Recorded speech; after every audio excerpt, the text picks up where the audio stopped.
Today, we're going to talk about something that is stopping you from being more successful as a real estate investor.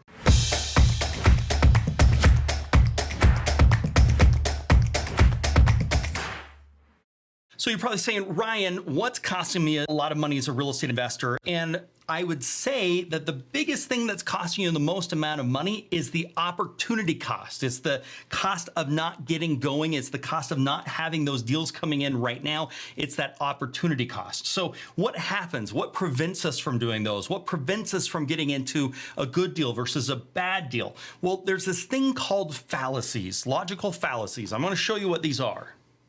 Okay. These are called fallacies, and we love this website, yourlogicalfallacyis.com. But this is the definition of a logical fallacy. See, this whole idea of logical means it kind of makes sense. It's kind of logical, but a logical fallacy is a flaw in reasoning. Okay, it's a flaw in reasoning. Logical fallacies are little tricks or illusions of thought, and they are often very sneakily used by politicians and the media pool to fool people. Don't be fooled. These are things that your lawyers, attorneys are going to be learning as part of going through getting a law degree, or what these fallacies are. Okay, so basically, this is something that is a logical fallacy. It seems like it is, but it's a trick. It's an illusion of thought. They're very sneakily used, and they're not just used by media, and they're not just used by politicians. They're also used inside our own head that make us think that maybe we're doing something and it's the right thing. I want to talk about two of those things that can really put you into trouble as a real estate investor. But first off, I want to talk about the fallacy itself, and this is it. I'll show you here in just a minute. But the fallacy is called the Texas Sharpshooter, okay? And where this fallacy got its name from is a guy that was a horrible shooter with a gun, and he shot at a barn all over. And so then after he shot, he went and then he drew on the target after he had actually shot, because he basically said, hey, this is where I was meaning to shoot, and so I got a lot of them in this specific area, so that's actually where I was trying to shoot. Now, does that seem unreasonable? Well, yes, it does. So what is this fallacy? What does it mean, and what do you need to know about it? Okay, this is the Texas Sharpshooter fallacy. And basically the concept with this is you cherry pick a data cluster to suit your argument, or found a pattern to fit your presumptions, okay? So basically, you're picking the stuff that actually goes along with your argument rather than looking at all the data, okay? So we're gonna talk about how this is affecting you and costing you money as a real estate investor. The false cost fallacy is coined after a marksman shooting randomly at barns and then painting bullseye targets around the spot where most bullet holes appeared, making it appear as if he was a really good shot.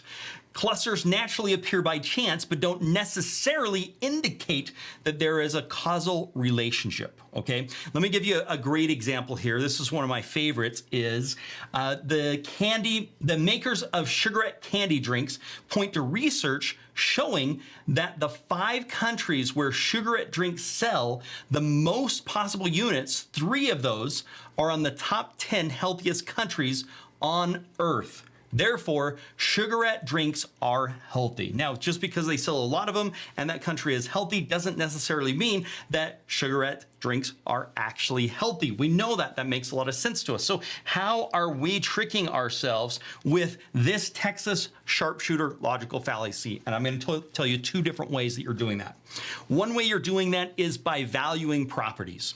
When you go to value a property, you're not going to find a comp that's going to justify the value you're hoping to get, the value that you want to get, or the value that's going to make you the most amount of money. That is going to get you in this Texas Sharpshooter fallacy. What you want to be doing is looking like a buyer. If you're a buyer, you're going out there, you're looking for a house, you're looking for the best deal you can get. It just is. So what I find is a lot of real estate investors start with the most expensive and work their way down, and you shouldn't do that. You should start with the least expensive and work your way up. And once you find those comparables that are in the area, they're like the property that you have, and they're in good condition or fixed up condition, that's where you're gonna stop. That's saying, hey, that's my value. Once I find a couple of those, that's what I'm going to put my value as being, and I'm not going to go higher than that. Now, could you go higher than that? Potentially, but most of the time it's not going to go higher. And if it does go higher than that, it's just going to be more profit to you if it actually goes for that higher amount. So rather than cherry picking that data cluster, rather being the guy with the gun that's looking at all these different comps and saying, those are the comps that are going to support the profit that I'm hoping to make, that is not what you want to be doing. You want to be saying, I'm a buyer. What would a buyer be looking for? Would a buyer rather buy my property once it's done, or this property or this property? And you're looking through actives and you're looking through sold properties, and you're going to use the lower of those actives or solds when you're making that determination. So that's one way with this Texas Sharpshooter, is choosing your comps. Second thing that I see with this Texas Sharpshooter happening quite frequently as well has to come with repair bids. So it takes a lot of work to get a property under contract. And then it takes a lot of work to make sure that property values out. And then you've got to make sure your contractors are coming in and that those prices are in line to actually make a profit. This can be a disturbing time when you find out that the contractor bids are coming in for considerably more than what you actually thought they were going to be. And so this kind of goes back to that Texas Sharpshooter, is I'm going to go and I'm going to find the very cheapest bid I can possibly get, and I'm going to use that cheapest bid to determine what my profitability is going to be. That's a really bad idea for a few reasons. Typically, the person that's going to give the lowest bid is going to do the crappiest work. They're also probably not going to show to the job. And if they do show the job, they're going to do what are called change orders, which means, hey, we weren't planning on that as the scope of work, so you're going to have to spend extra money. So what we see happen from time to time is somebody brings in a bid for, say, $30,000 from a contractor. Well, once we actually have our project manager and the contractor and you as the borrower walk the property and come up with what's called a scope of work, the scope of work that's put together that's needed for it to sell like these other properties are selling for typically is not the same scope of work that the original bid was. So then meeting with the contractor, we're saying this is what needs to be done, and he's like, I wasn't planning on doing all that stuff. I was planning on doing about half of that stuff. Okay, well, we've got to do all this stuff in order for us to get the value. And the way we determine that isn't just us deciding, hey, you should do this, you should do that. The way we're determining that is we're looking at those three properties that we're using as comparables, and we're saying, what condition are those in? We want to be that condition or maybe just a little bit better, and that's what we need to have for the condition of the property, and that's what we're going to use to determine the pricing. So one of two things happens here. Either the contractor that had the bid at $30,000 was like, no way, that's I'm sticking to this, or they're saying, no, I can't do it for this amount of money, so I'm going to have to get more if you want that scope of work. So the idea of this Texas Sharpshooter is going out and finding the cheapest bid and using that cheapest bid so that you can say, hey, this is actually what it is. This is like shooting at the barn and then saying, okay, there's the cheapest bids. Those are the bids that I want to use.